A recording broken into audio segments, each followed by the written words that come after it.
Sorry. Paper.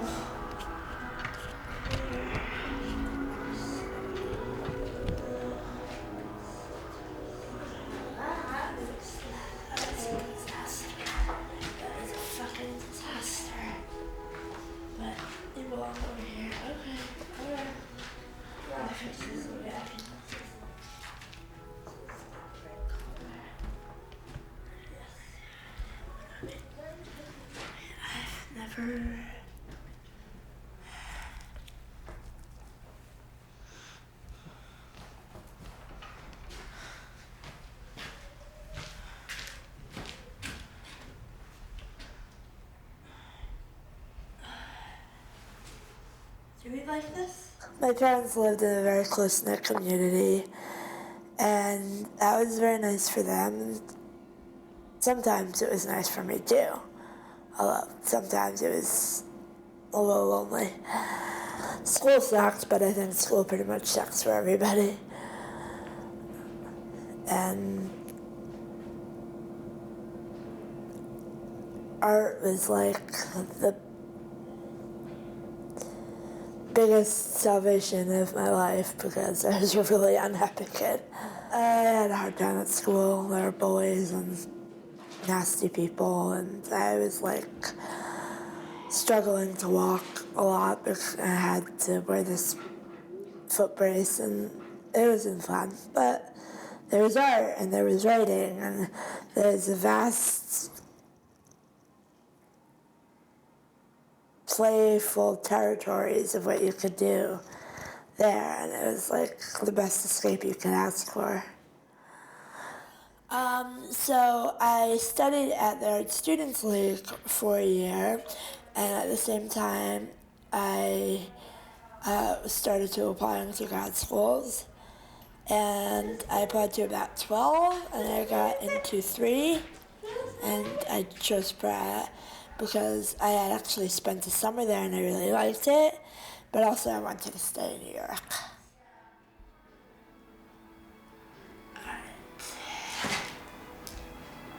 Lockdown. You're gonna stay there.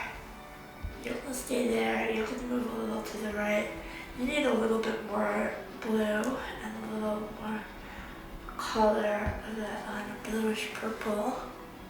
You need more hair, and we need to start making lines to define the face. After I got out of grad school, it was really hard because it was really lonely. I mean, you go from having critiques every day and having friends in studio right across from you and having your teachers come and visit you. And basically, you have to go and find the studio and you're pretty much on your own. Don't fall. Don't go out of your house. Just go where I tell you to, please.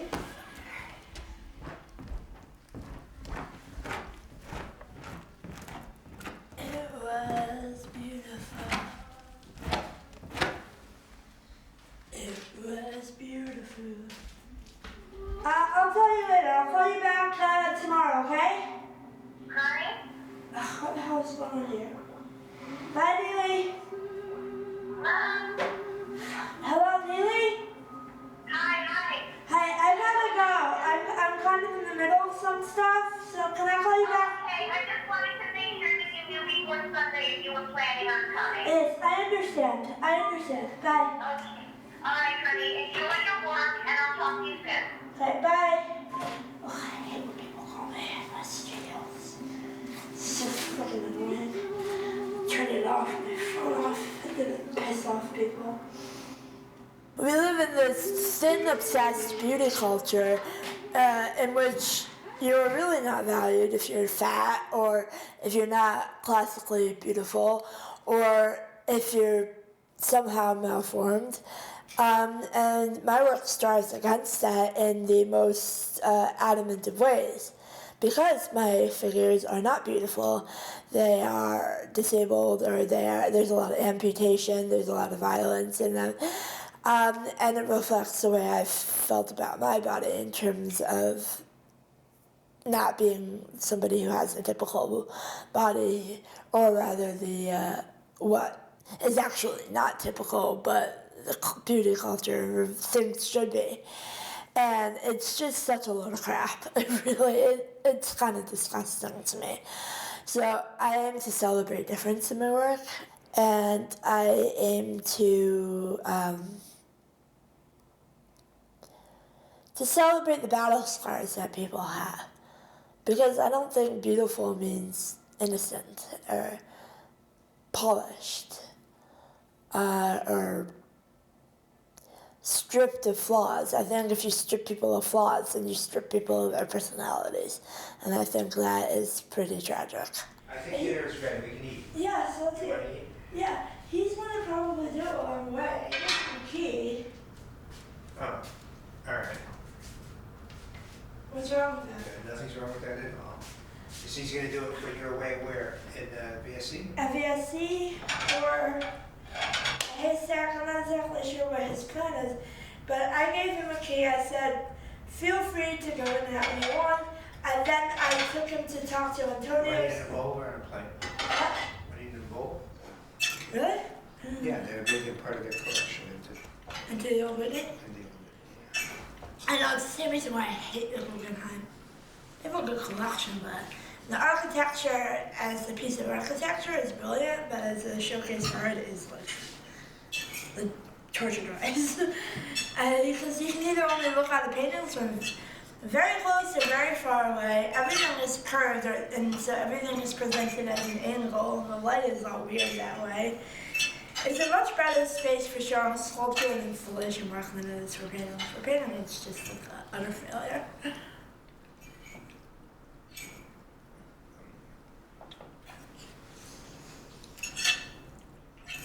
Did Shakespeare though? Maybe they're a little young for it. Yeah, I think they might be. They just like to do it just for the excitement. Yeah, but they're not gonna look at Shakespeare. The oldest one, she's 10. I didn't get Shakespeare at 10. I love Shakespeare now,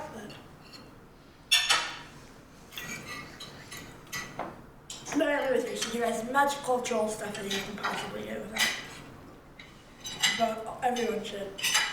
They're certainly not getting it from their parents. So, like, with Cunningham, This music's pretty random. yeah, but it was never randomness just for the point of randomness. There's always, like, a game that was played. Like, Yeah, but he was the only one in on it. That's not necessarily true. The modern dance movement, the modern art movement in the 60s were all very obsessed with stage. And like I said, his ideas turned out to be much more important. Did you talk to the therapist about dancing at all? The doctor? Yeah. What'd she say? Said with some time they can work on it. She said she thought you could go back to her? Yeah. But they said it takes time. Please deliver to, this is the return card, by June 1st. Do you know how... Online at jeffandhal.us or via post. I've seen their website. After we went to Palm Springs, I went on it. It's pretty fancy. Huh? Have you been there on the website? Not yet. I suppose. It's like a seriously fancy wedding website. They put a lot of effort into it. Yes, clearly they did. Oh, this grandmother should see it. Oh, What? anyway, never mind. Oh, good for them. Yeah, good for them. I'm glad I'm able to go. I wasn't sure if I would. Say that again, what? And I'm glad I'm able to go because I wasn't sure if I would. Yeah, no, the timing is perfect. Yeah. The timing It is really perfect. is. Oh, well, it's what is maleficent? There's no such word. Yes, there is. Maleficent is a word. No, there's maleficence is not a word. It is certainly. Oh, it is a What word. does it mean? Maleficent? Maleficent is not a word. Malifacent is a word. Definitely not. Aha! If you were playing Scrabble now, I'd so in.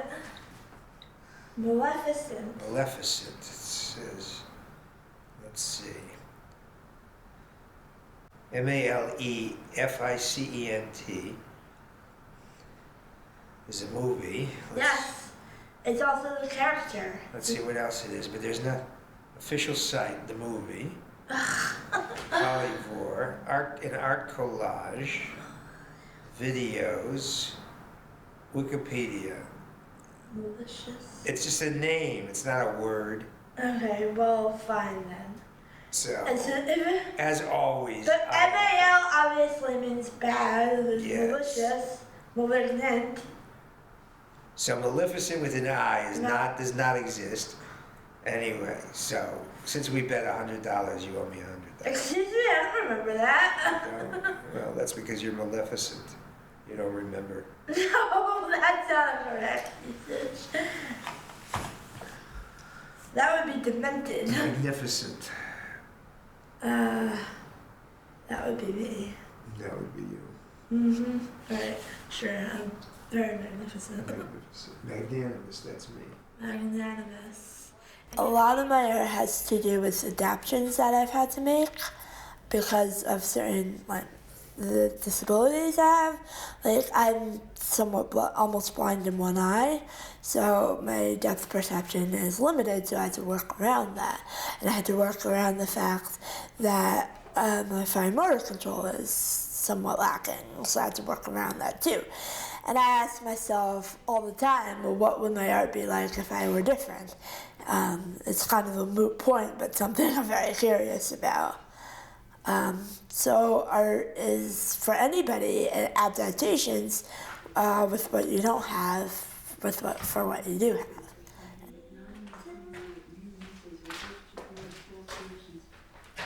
Something begins to take over that destroys all new potential ad infinitum. And this attack on creative psyche can also commence in adulthood when one is surrounded by circumstances and people who denigrate the creative process itself, or one's abilities in the matter, or in the results of creative work. So, in either or any of these situations, the person in process of creating may hear with their inner hearing something that says things like, that isn't very good. Oh, see, what does that mean? What makes you think this will work for Elizabeth?